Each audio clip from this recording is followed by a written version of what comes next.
Hey guys, welcome back to another episode of Minelab's Treasure Talk blog. I'm your host, Brandon Neese. Today, we're going to be talking a little bit about human behavior and how we can use simple clues that we leave behind to find high traffic areas to improve your coin and relic finding. How you can use things like Google Earth or drone footage to help find these high traffic areas that are more probable of holding coins and relics.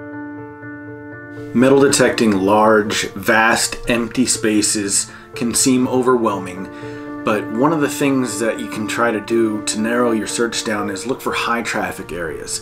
Once you've found a foundation or maybe like an old homestead site, look for places where they would have went to get their water, to go to the bathroom, reliable, renewable food sources.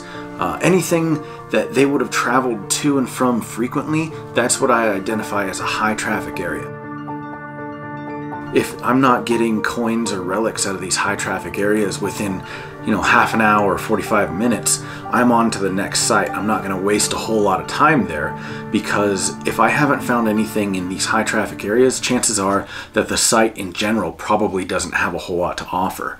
When we look at how lazy we are, and I'm speaking about myself in general, we're going to want to get to these things that we absolutely need to survive the easiest way possible. If you're just swinging willy-nilly, that's a lot of land to cover, and the chances of you getting over something good with your metal detector is very, very slim, and you're just going to be walking around wasting your time.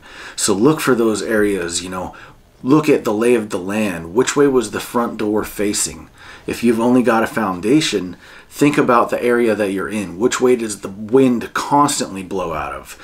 Typically, the door wouldn't have faced north in my area because the snow would have piled up in front of it. So we can rule the north side out usually.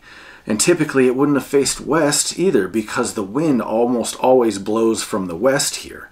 So that leaves you two sides, and looking at the lay of the land and the topography can dictate a lot as far as where that front door would have been placed. The second thing I look for is where was the privy, where was the outhouse? When I'm trying to locate where the privy was, I look for depressions in the ground, places where vegetation doesn't grow anymore because they used a lye to break down some of that organic material, and the lye leached into the ground and doesn't allow for vegetation to grow. Which way does the wind blow?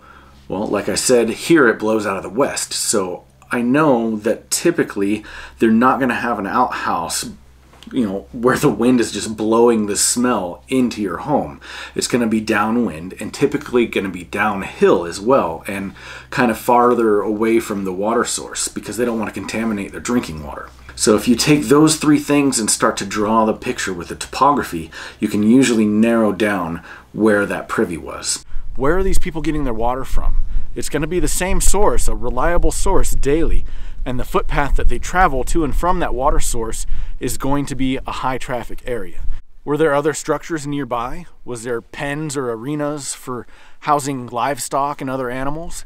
Were they frequenting those places to keep their animals alive? Because they didn't have cars back then. These people would have had to go back and forth to feed and take care of these animals. Consistent food sources. Where was a consistent food source? Were they fishing out of rivers? Were they hunting? Were they picking berries? Did they have fruit trees?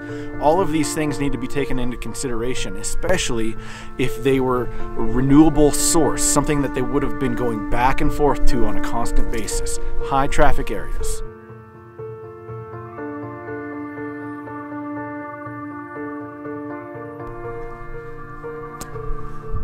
There we go. Highlights another danger that we work out with. Yeah, I think what's the tick count for you? This times like 8. Times 8? Yeah. Oh yeah, I think I'm at 13 or 14. There's so many ticks. It's ridiculous. Get it? Ridiculous is what I did there. Thanks again for watching. Please don't forget to hit that subscribe button. We will see you back here next month when we're talking about hunting beaches and parks, primarily for jewelry. It's going to be awesome. Oh, don't forget to check this out too. My book, The Metal Detecting Bible. See you next month.